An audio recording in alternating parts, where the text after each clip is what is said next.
फिर वहाँ के उप जिलाधिकारी को इसके प्रति हम जवाबदेह बनाएंगे और इसकी मॉनिटरिंग वरिष्ठ पुलिस अधीक्षक को और जिलाधिकारी को अपने अपने जनपदों में नियमित रूप से करना होगा। सड़कों पर अलविदा की नमाज नहीं हुई। हमें सुनिश्चित करेंगे कि सड़कें आने वाले समय में भी किसी भी प्रकार की अव्यवस्था का कारण नहीं बनना चाहिए। सड़कें खुली होनी चाहिए, सामान्य लोगों के आवागमन के लिए उसमें पूरी व्यवस्था होनी चाहिए। इसीलिए जो पिछली वीसी मेरी थी उसका ही ये सेकंड वर्जन है कि अब हमें इसके आगे बढ़ना है और इसीलिए मैंने आज इतने बड़े पैमाने पर सभी नगर निकायों को, सभी 734 नगर निकायों को इसके साथ जोड़ने के लिए कहा है। सभी लोग आज इसके साथ जुड़े हुए हैं। इसमें कुछ महत्वपूर्ण ये जो सफलतापूर्वक कार्य हुए हैं इसके लिए मैं अभिनंदन करता हूं। आप में से सभी अधिकारियों ने अपने स्तर पर मेहनत की और उसके परिणाम भी हमारे पास आए हैं इसके लिए। लेकिन आने वाला कार्यक्रम हमारा और भी महत्वपूर्ण है, क्योंकि सड़क सुरक्षा के बारे में जो हमारे पास आंकड़े हैं ये बहुत डरावने हैं। और उत्तर प्रदेश जैसे राज्य के लिए अगर आपको मैं आंकड़े बताऊं कि 2021 में 37,729 दुर्घटनाएं हुई हैं, जिनमें 21,227 लोगों की मौत हुई है और 24,897 लोग घायल हुए हैं। मरने वालों में जो 72% मृतक हैं उनकी जो एज ग्रुप है वह 18 से 45 वर्ष है और इसमें से जो ज़्यादातर मौतें हुई हैं लगभग 38 से 39% जो मौतें हुई हैं ओवर स्पीडिंग उसका मुख्य कारण रहा है। मुझे लगता है कि हमें ये हम सब के लिए चिंता का विषय होना चाहिए। कोरोना इस सदी की सबसे बड़ी महामारी है और सबसे बड़ी महामारी के दौरान उत्तर प्रदेश ने कंट्रोल किया, उसको पूरी तरह नियंत्रित करने में सफलता प्राप्त की। आदरणीय प्रधानमंत्री जी का मार्गदर्शन और नेतृत्व था और हम लोगों ने कैसे उसको कंट्रोल किया। 2 वर्ष में यूपी के अंदर कुल मौत के आंकड़े जो आए हैं वह 23,500 है। यानी अगर मैं एग्जैक्ट आंकड़े आपको दूं तो 23,514 मौत के आंकड़े आज सुबह तक के हैं। ये 2 वर्ष के हैं। कोरोना महामारी से लोग बच रहे हैं लेकिन एक्सीडेंट में मौत हो रही है। एज ग्रुप वह है जो कोविड महामारी में सबसे कम इन्फेक्ट हुआ था, वह इस मामले में सर्वाधिक एक्सीडेंट से मर रही हैं। 21,227 मौतें 2021 में सड़क दुर्घटना में उत्तर प्रदेश के अंदर हुए हैं। इसका कारण ओवर स्पीडिंग भी है और इसके साथ ही ब्लैक स्पॉट भी इसके मुख्य कारण है। डग्गा मार जो बसेज हैं वह भी उसके कारण हैं। सड़क के किनारे बेतरतीब चल रहे टैक्सी स्टैंड, बस स्टैंड और जो वहां पर लोगों ने तमाम प्रकार के अवैध पार्किंग स्थल बना दिए गए हैं, यह भी है। और शहरी क्षेत्रों में या नगरीय क्षेत्रों में या सड़क के किनारे जो बस्तियां हैं वहां पर अतिक्रमण भी इसका कारण है। इसलिए संयुक्त रूप से इस पूरे कार्यक्रम को केवल परिवहन विभाग का कार्यक्रम नहीं है। हमने इसलिए गृह विभाग को इसकी ओवरऑल मॉनिटरिंग करने की जिम्मेदारी दी है। गृह विभाग पीए सिस्टम के साथ साथ ट्रैफिक पुलिस को भी ठीक करेगा। ट्रैफिक पुलिस के साथ ही हमारे यहाँ अगर कोई अवैध रूप से वाहन सड़क के किनारे खड़ा कर रहा है किया है तो वहाँ पे क्रेन जाकर के उस वाहन को सीज करने और उसके खिलाफ कार्रवाई करने के लिए भी हम लोग सेकंड उसमें आगे कार्रवाई आगे बढ़ाएंगे। परिवहन विभाग की जिम्मेदारी इसमें बहुत महत्वपूर्ण हो जाती है। आपने भी गाजियाबाद की दुखद घटना देखी होगी जिसमें स्कूली बस से एक बच्चे का सिर बाहर होने के बाद 11 वर्ष के उस बच्चे की दुखद मृत्यु होती है। दुखद मृत्यु के बाद जब बस का फिटनेस के कागज मांगेगा तो उसकी फिटनेस ही नहीं थी। ये परिवहन विभाग की पहले प्राथमिक जिम्मेदारी थी कि हर एक बसेज का स्कूल कॉलेजेस खुलने के पहले हम सुनिश्चित करें कि उनके पास अपने वाहनों की फिटनेस सुनिश्चित हो। लापरवाही हुई, उसमें जवाबदेही भी तय की गई। परिवहन विभाग को इस बात को सुनिश्चित करना होगा कि सभी प्रकार के बसेज का, ये स्कूली बसेज हों प्राइवेट में कॉन्ट्रैक्ट कैरेज में चलने वाली बसेज हों या फिर परिवहन विभाग के साथ संबद्ध बसेज हों या फिर उत्तर प्रदेश परिवहन निगम के द्वारा संचालित वाहन हों या ट्रक हों, 4 व्हीलर हों, 2 व्हीलर हों, इनको नियमित रूप से इनकी चेकिंग करना और ट्रैफिक के नियमों का पालन करवाने की व्यवस्था इनसे सुनिश्चित करना, यह परिवहन विभाग सुनिश्चित करें। उनकी जो फील्ड में तैनात जो भी उनके अधिकारीगण हैं वे इसको सुनिश्चित करवाएं। पुलिस की मदद भी लें, ट्रैफिक पुलिस की मदद भी करें। ओवरलोडिंग को रोकना, सड़क के किनारे कोई ट्रक, कोई बस अवैध रूप से पार्किंग न करें और सभी जिलाधिकारी और पुलिस अधीक्षक इस बात को सुनिश्चित कर लें। उप जिलाधिकारीगण भी और डिप्टी एसपी भी इस वीडियो कॉन्फ्रेंसिंग के साथ जुड़े होंगे, वे इस बात को नोट करेंगे किसी भी सड़क पर, वह हाईवे हो, स्टेट हाईवे हो, एक्सप्रेसवे हो, जिला मार्ग हो, नगरीय चौराहा हो या कोई भी अन्य स्थल हो, अवैध bus stand, taxi stand, 3 wheeler stand, rickshaw stand या कोई भी इस प्रकार की अवैध गतिविधि नहीं चलनी चाहिए। स्टैंड का मतलब सड़क के किनारे उसके पास पर्याप्त मात्रा में पार्किंग का स्पेस हो, वहां आने वाले यात्रियों के लिए कुछ बुनियादी सुविधाएं हो, महिलाओं के लिए, पुरुषों के लिए टॉयलेट हो, पेयजल की सुविधा हो, बैठने की व्यवस्था हो, तो कोई व्यक्ति स्टैंड के नाम पर तब वहां पर प्रशासन से अनुमति लेकर के तब तो स्टैंड की फीस वसूल कर सकता है। लेकिन अगर सड़क पर कोई करता है तो उस पर अवैध रूप से संचालित इस प्रकार के सभी वो अगले 24 घंटे के अंदर बंद होने चाहिए। बंद होने के साथ ही हमें सुनिश्चित करें कि अगर कोई व्यक्ति इस तरीके के उसको करने का अभ्यस्त है तो उसमें एफआईआर लॉन्च करके, गैंगस्टर के अंदर एफआईआर लॉन्च करके उसमें फिर हमें उसकी पूरी संपत्ति को जब्त करना चाहिए। उसने इस प्रकार के अवैध वसूली से जो पैसा कमाया है वह राजकोष में वो पैसा आना चाहिए, इसकी कार्रवाई हमारी आगे बढ़ जानी चाहिए। इसलिए अवैध रूप से स्टैंड नहीं चलेंगे।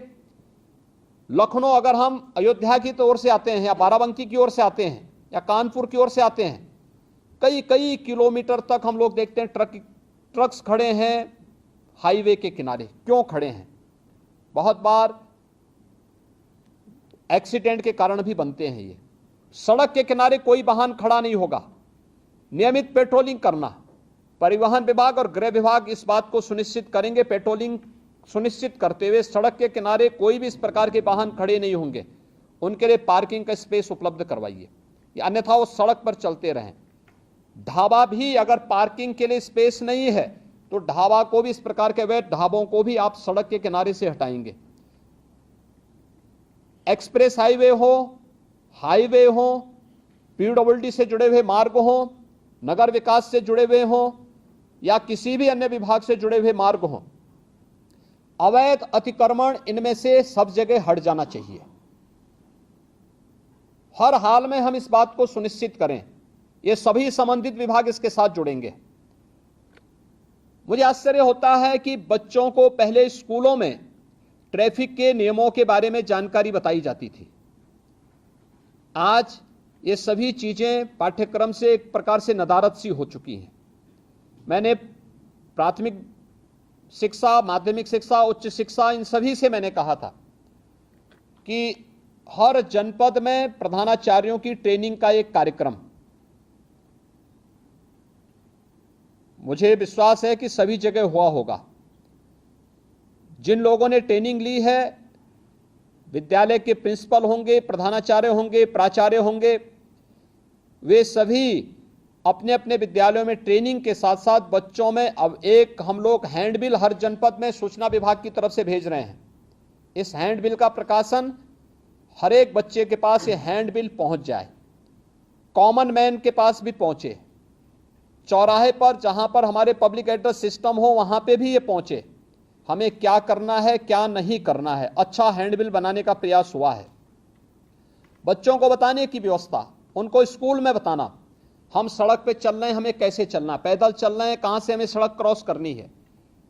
हम टू व्हीलर में जा रहे हैं, हमें किन नियमों का पालन करना है, हम फोर व्हीलर में चल रहे हैं, हमें किन नियमों का पालन करना है, हमें टू व्हीलर फोर व्हीलर या सड़क पे चलते समय मोबाइल फोन या ईयरफोन का इस्तेमाल करना है नहीं करना है, इसके लिए क्या सावधानी बरतनी है।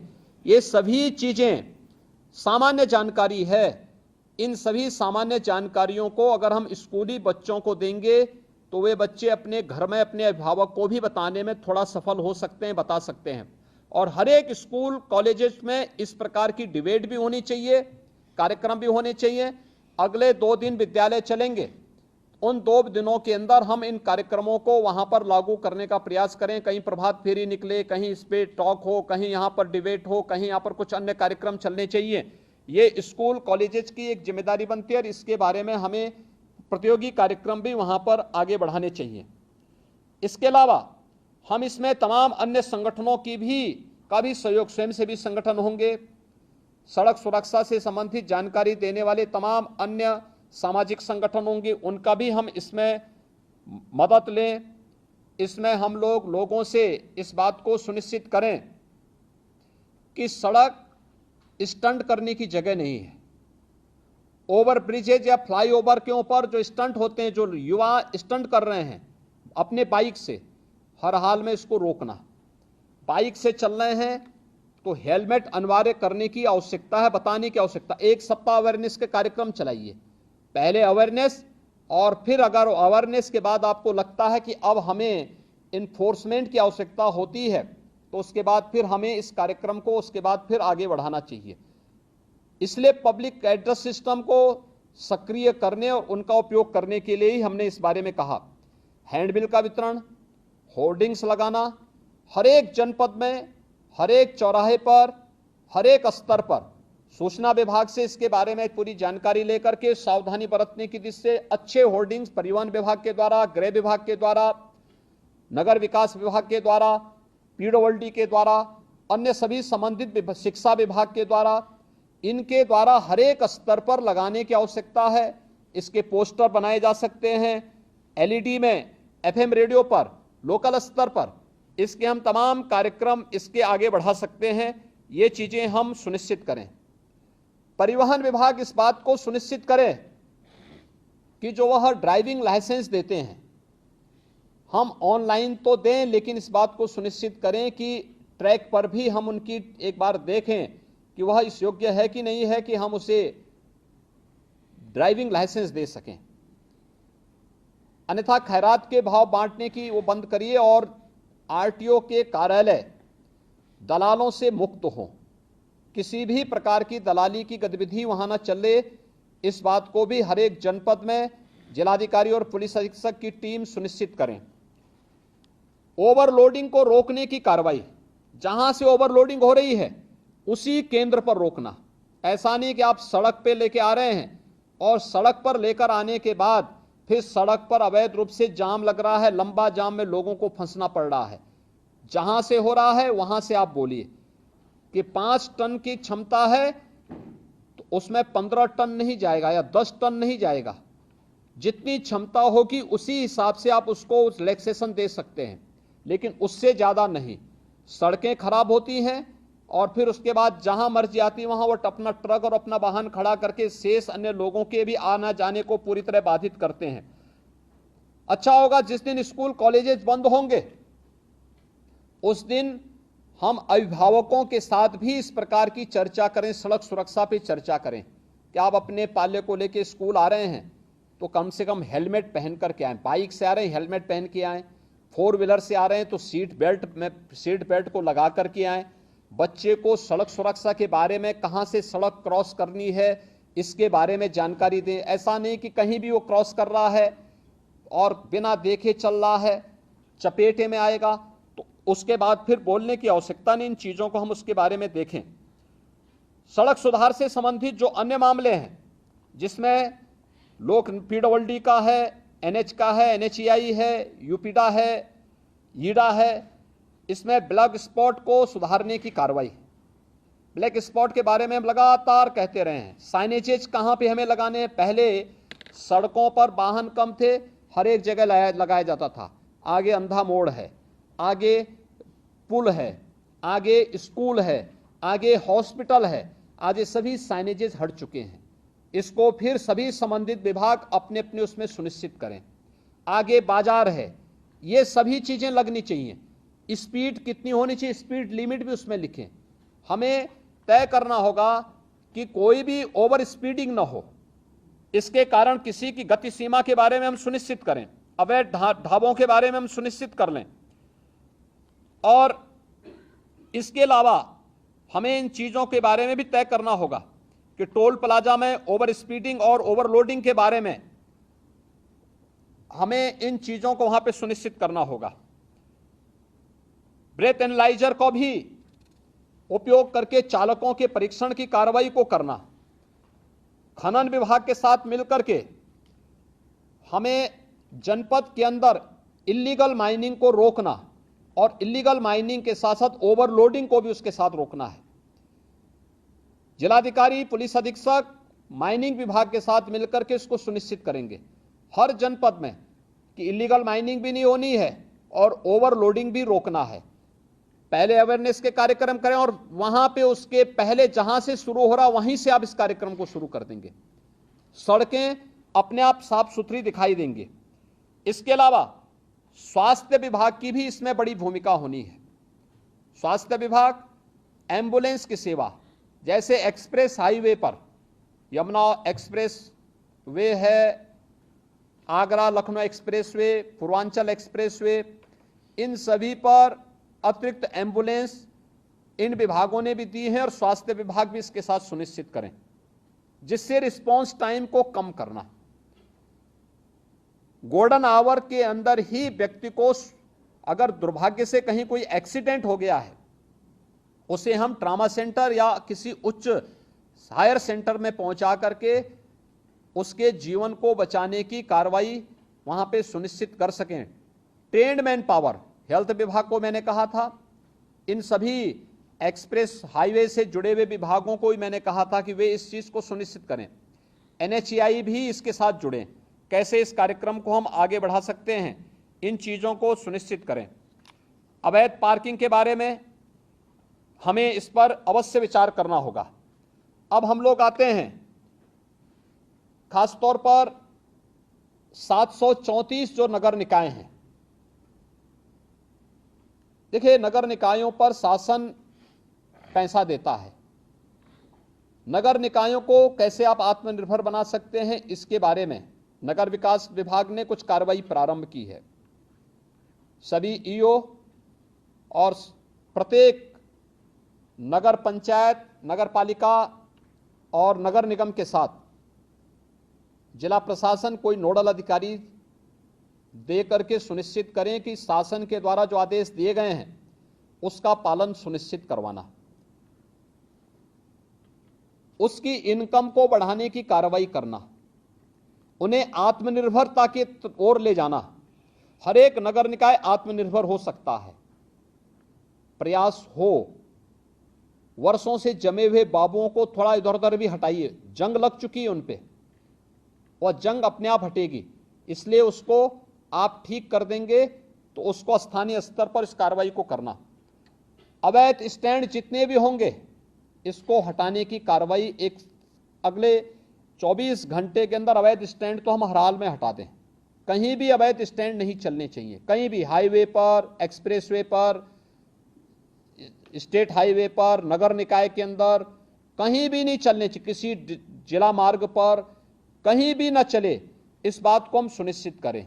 और जहां चलने हैं उसके लिए स्पेस उपलब्ध कराइए, आपके द्वारा उसको नोटिफाई किया जाए, बाकायदा उसको ऑप्शन निकाले जाएं और फिर वहां पे अच्छे लोगों को, माफिया प्रवृत्ति के किसी भी व्यक्ति को किसी भी ठेका पट्टे के साथ मत जुड़ने दीजिए। एक भी माफिया जुड़ेगा उसका पूरा गैंग फिर वहां पर अनैतिक और अवैध गतिविधियों का अड्डा बना देगा। हर एक माफिया की कमर तोड़ डालिए, कोई भी अवैध और अनैतिक गतिविधि उसको मत संचालित करने दीजिए। उसकी आर्थिक स्थिति अगर मजबूत होगी तो आपका जीना हराम कर देगा। उसकी आर्थिक गतिविधि को पूरी तरह ब्लॉक कर देना। और ये जितने भी अवैध स्टैंड चल रहे हैं, डग्गा मार बसें चल रही हैं, ओवर लोडिंग का कार्य चला, इसमें माफिया ग्रुप अभी भी हावी है। इसको रोकना, हर एक हाल में रोकना। मंत्री समूह जून प्रथम सप्ताह में हर जनपद में जाएगा। फिर से मैं भी हर जनपद में जाऊंगा। मेरे पास भी अनेक हर जनपद की रिपोर्ट प्रतिदिन आती है। उस समय मेरे पास किसी भी जनपद से कोई नकारात्मक रिपोर्ट नहीं दिखनी चाहिए और इस बात को सुनिश्चित करना है। दूसरा, नगरीय क्षेत्रों में निराश्रित गोवंश या आवारा कुत्तों को संरक्षित करके सड़क से बाहर करना, यह नगर निकाय की प्राथमिक जिम्मेदारियों में आती है। नगर निकायों ने अपनी जिम्मेदारी नहीं समझी है और इसको समझना होगा। सड़कों पर गोवंश न रहे, इसके लिए कान्हा ओपन की व्यवस्था करना हो, पीपीपी मोड पर कोई कार्यक्रम चलाना हो, जितने भी आवारा कुत्ते हैं सड़कों पर घूमते हैं अन्य, उसके बारे में व्यवस्था देना। हम ये भी सुनिश्चित करें कि तमाम लोग घर में भी अपना पालतू कुत्ता रखते हैं, हम सुनिश्चित करें कि वे साफ सफाई की व्यवस्था करके रखें और उन्हें सड़कों पर टहलाने के लिए ले जाकर के सड़कों पर गंदगी न पैदा करवाएं और आवश्यकता पड़ती तो उनका रजिस्ट्रेशन सुनिश्चित कराएं। उन पर निश्चित एक समय सीमा के अंदर उन्हें वैक्सीनेट किया है कि नहीं किया, यह भी सुनिश्चित करवाना। ये सभी चीजें हमें इसके साथ जोड़नी पड़ेगी। नगरीय क्षेत्रों में स्ट्रीट लाइट की व्यवस्था ठीक करना, समय पे स्ट्रीट लाइट जुड़े, ऑटो मोड पर रहे, सुबह होते ही अपने आप बंद हो, एक ऑटो मोड पर उसको चलाएं और साफ सफाई की व्यवस्था सुनिश्चित करना। नगरीय क्षेत्रों में यह साफ सफाई दिखनी चाहिए, पॉलीथीन फ्री होना चाहिए, कोई पॉलीथीन का उपयोग न हो। आधी समस्या मुझे याद है जब प्लास्टिक लोग उपयोग करते थे, किसी भी नगर में हम सफाई कितनी भी कर लें, हवा का एक झोंका आता था, उतना ही कचरा फिर से दिखाई देने लगता था। प्लास्टिक फ्री होने के बाद सड़कें अब साफ सफाई दिखने लग गई हैं, लेकिन जहां पे प्लास्टिक को अभी भी बैन नहीं किया गया है वहीं पर यह समस्या आती है, कचरे की समस्या वहीं आती है, गंदगी की समस्या वहीं आती है। प्लास्टिक हर हाल में बैन किया गया है, उसको कतई आप लोग अलाउ मत होने दीजिए।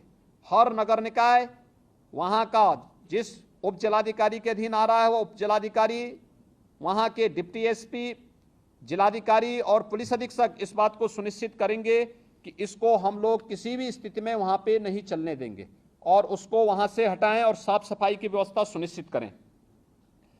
आईटीएमएस 17 के 17 नगर निकाय जो नगर निगम हमारे हैं, इसमें आईटीएमएस 10 में स्मार्ट सिटी मिशन के अंतर्गत है तो बन चुका है या बन रहा है, से 7 में राज्य सरकार, राज्य शासन की ओर से, नगर विकास की ओर से आईटीएमएस बनना है।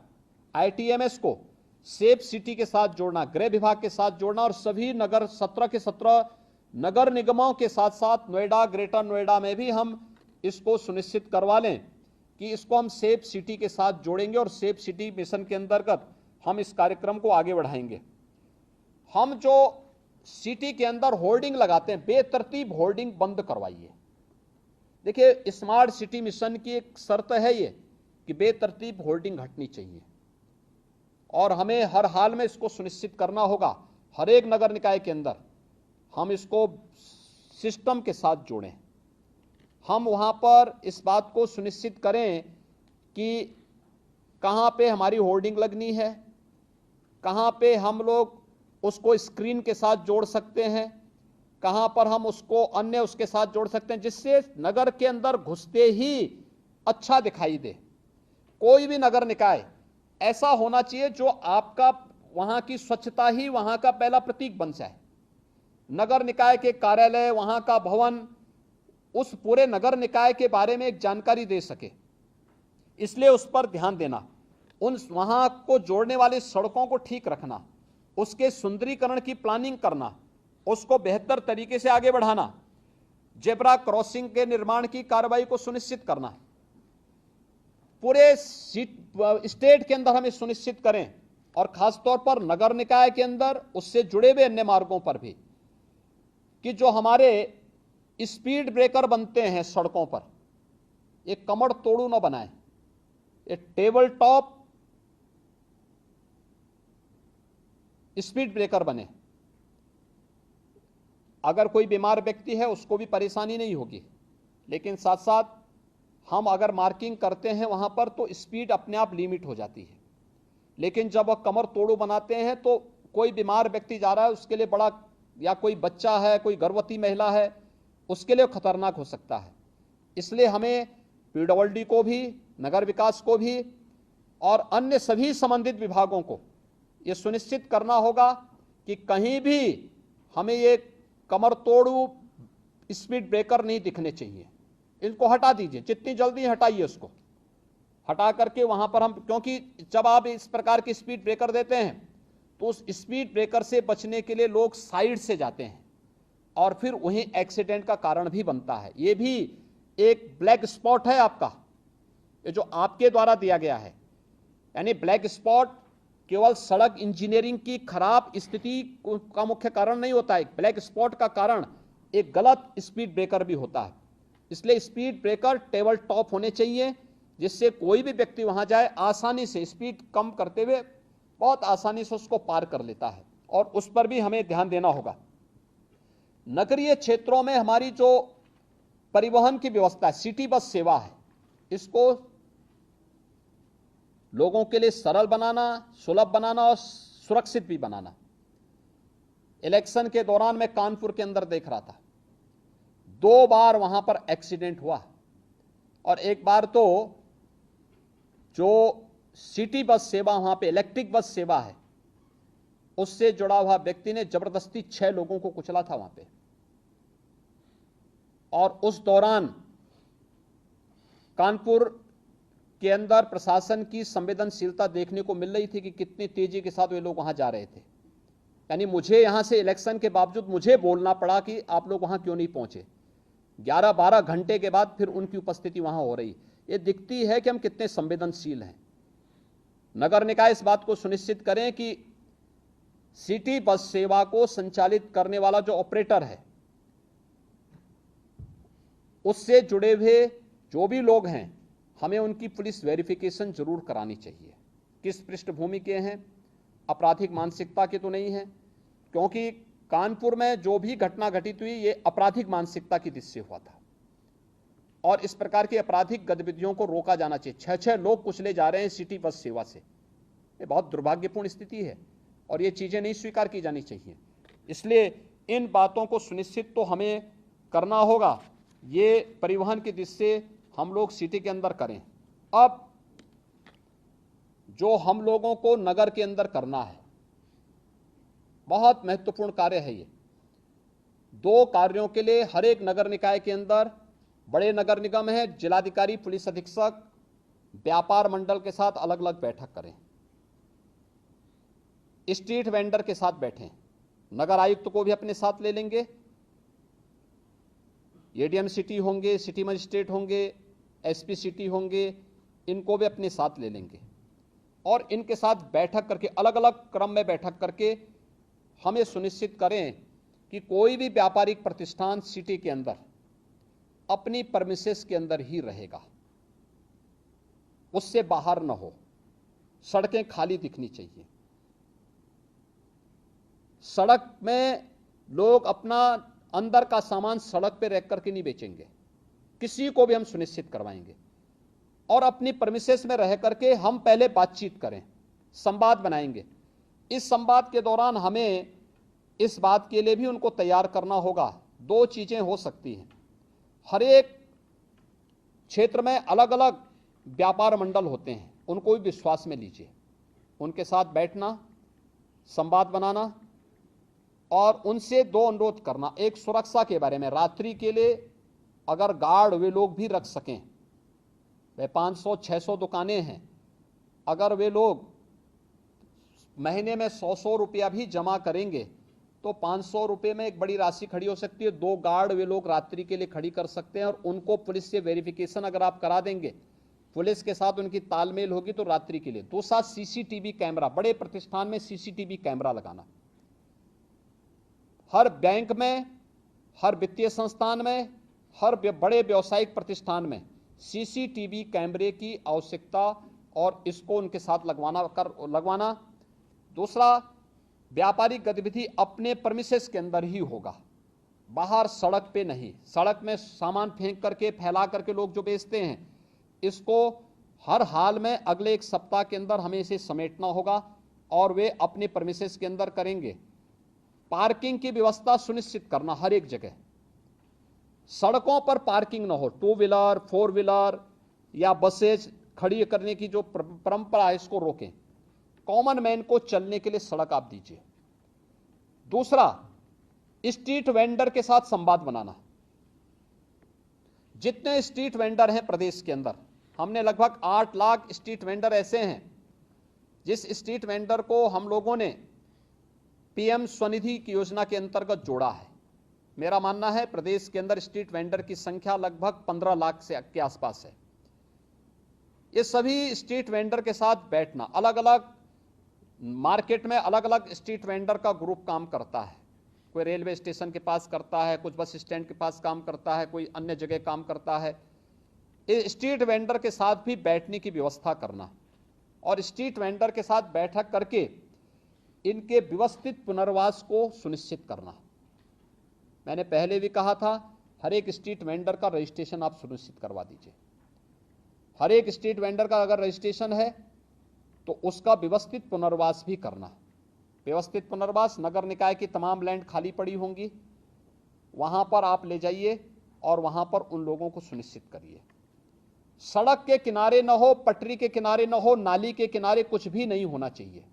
मैं देख रहा हूं बहुत सारे नगर निकायों में बाहर से आने वाले तमाम लोगों ने डेरा जमा लिया है, उन्होंने झोपड़ी बना ली है नालियों के ऊपर और वहां पर अवैध रूप से वे लोग रह रहे हैं और उसमें से बहुत सारे लोग तो अवैध गतिविधियों में भी लिप्त हैं, खासतौर पर जो डकैती की घटनाएं होती हैं।